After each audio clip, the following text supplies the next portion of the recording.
No one will argue with a simple fact. The first Overwatch is dead. And it didn't die naturally. It was strangled by greed and managerial failures that any other studio would have collapsed under instantly.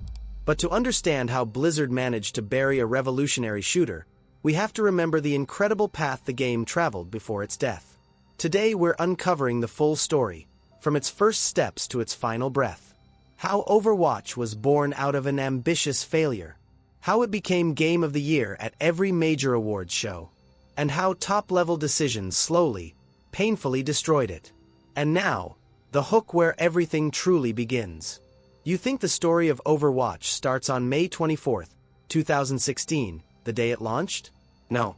The real beginning is 2007, when Blizzard dreamed of creating a brand new MMO to replace the aging world of Warcraft.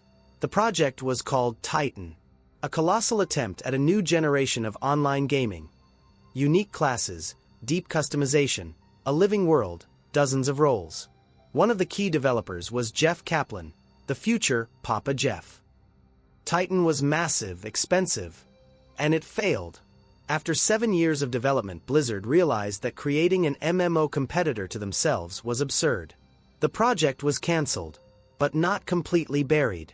From Titan's remains came the first Overwatch heroes. The Ranger class turned into Bastion.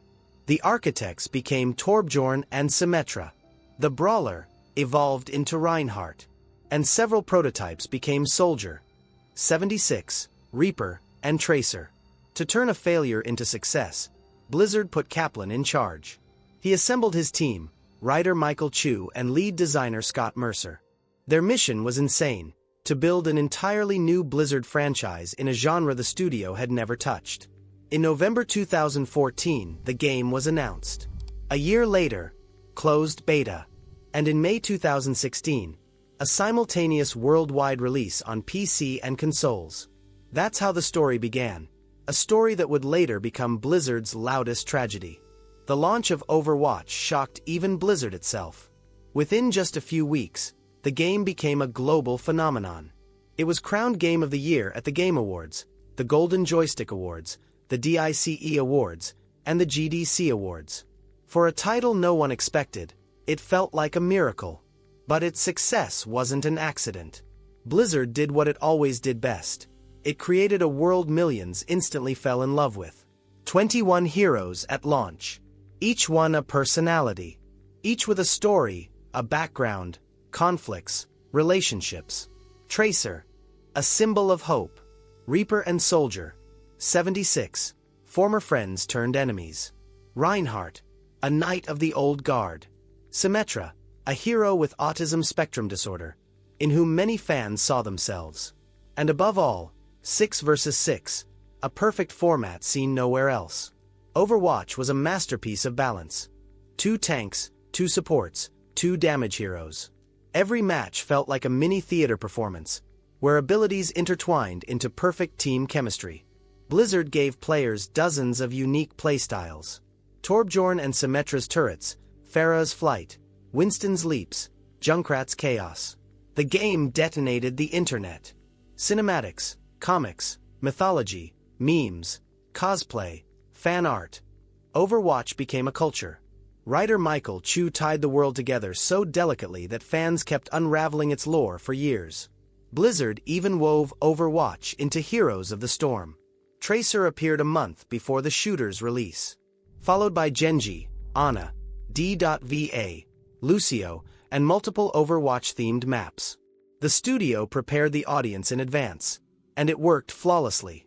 Every event felt like a holiday. Junkenstein's Revenge, Winter Wonderland, Anniversaries, Lucio Ball. Players farmed loot boxes for hours, saved currency, and hunted for exclusive cosmetics. Loot boxes dropped for free just for playing. No greed, only fun. Heroes released steadily, about 3 per year. The quality, always top tier. And at the center of it all stood Jeff Kaplan, Papa Jeff, the face of the game. Kind, calm, genuine. He sat by the fireplace during Christmas streams for hours, scrolling his phone, just being real. Players trusted him like no one in the industry today. Back then, it felt like Overwatch would live forever. But Blizzard was preparing its first strike. The problems began quietly, so quietly that most players didn't even notice the exact moment when everything started to fall apart. In 2019, Blizzard released the Storm Rising event, a regular story mission, but with one detail. For the first time, it introduced Sojourn, a hero who, as it later turned out, would be exclusive to Overwatch 2. No one paid attention back then, but Blizzard was already betting on the sequel. Almost immediately after that, content started disappearing. From 2020 onward, until the official announcement of the sequel, Overwatch received 3 heroes total: Baptiste, Sigma, Echo, and then silence. 2 full years with no new heroes, no new maps, no real events of any meaningful scale. Players were told, all resources are focused on Overwatch 2, wait. But it wasn't just the content they had to wait for. The company started pressuring Kaplan, who dreamed of making the game free to play, expanding the community, and keeping loot boxes as a fair, grindable system. Management saw it as inefficient monetization. Players bought Overwatch once, and never spent another cent. Greed started showing openly. Developers were pressured. Aggressive revenue models were demanded. The groundwork for a full reset was being prepared. Inside the studio, tension grew. Kaplan clashed with leadership more and more. The game was essentially frozen to push the narrative. See, there's no content, time to switch to the sequel. The community grew uneasy. Activity dropped. Many returned to CS, Apex, Valorant. But fans kept believing, because one person still held everything together: Jeff. And then, in April 2021, the point of no return hit. Jeff Kaplan left Blizzard. In his farewell message, he could barely hold back tears. Players felt it instantly. Something had broken. Not in the game, but in its heart. He was replaced by Aaron Keller, a man ready to follow every order from upper management. And with him came the decisions that would destroy Overwatch forever. After Kaplan left, Blizzard didn't even try to hide where things were heading. Under Aaron Keller's leadership, the company began a restructuring with one clear goal: to shut down Overwatch 1 at any cost. The first blow was the removal of the 6 vs 6 format. Teams now had only one tank. Hundreds of pro players lost their jobs. And the competitive scene lost one of the most unique metas in shooter history. Later, Blizzard shut down the entire Overwatch League, the company's largest esports project ever. Then came a stronger hit. Content for the first game stopped completely. No new heroes. No new maps. Only rare balance tweaks. The game was suffocated on purpose so the community would start thinking, there are no updates anyway. Maybe Overwatch 2 will fix everything? But then Blizzard did something no one expected. During the lead-up to Overwatch 2's release, the company announced that the first game would be shut down permanently. Players were simply pushed out the door. No choice. No alternative. No, you can stay on the old version. Overwatch 1 servers were turned off one day before the sequel launched. Coldly, instantly, with zero compensation. And the most cynical part: everyone who paid for the original game was told refunds wouldn't be offered, because you will receive free access to Overwatch 2. Keller presented this as a natural transition. But in reality, it was a patch renamed as a sequel. There wasn't even a number 2 in the game files. Same client, same folders, same structure. Only one thing was different. Now it was a full-blown cash grab. Loot boxes disappeared. Free rewards disappeared. Cosmetics were sold for real money. The Battle Pass became mandatory. Prices were higher than in Fortnite, Apex, and Valorant combined. And the most disgraceful moment came a year later. Blizzard put Sombra's epic skin, previously an exclusive gift for owners of the first game, on sale for real money. Betraying veterans became official. Overwatch died, and was replaced by a product that parasitized on its name. The final hour of Overwatch 1 is something fans will never forget. When the servers began shutting down, players stopped shooting each other.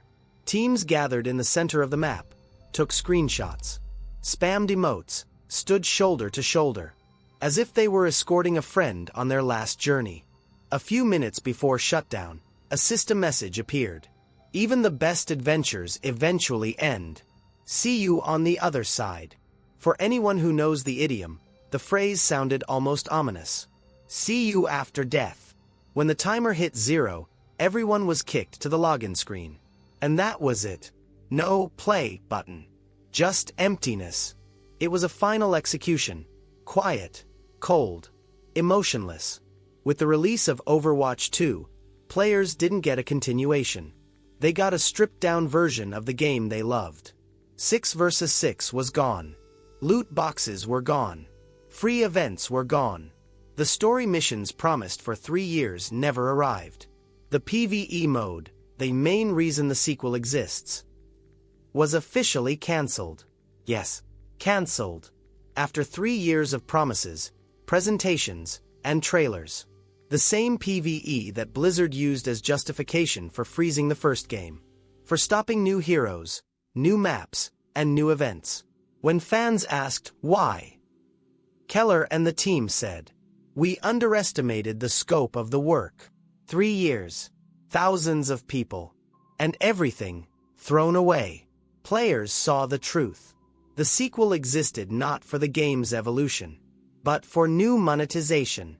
By that point, Activision Blizzard had already cut almost 2,000 employees, and Bobby Kotick walked away with a golden parachute, leaving the studio in chaos. And here's the painful truth everyone understands. Overwatch didn't die of old age. It was killed. Intentionally. But the worst part, Blizzard still isn't ashamed to lie. There is still no 2 in the game files. Overwatch 2 is just a sign on the door. A patch renamed as a new game. Worse than the original in every way. And still, millions remember what it felt like. Late-night matches, screaming in voice chat. First legendaries, first victories, first highlights. Overwatch 1 was a miracle. A game built with love. A game we carried in our hearts. And everyone knows, Blizzard will never create anything like it again.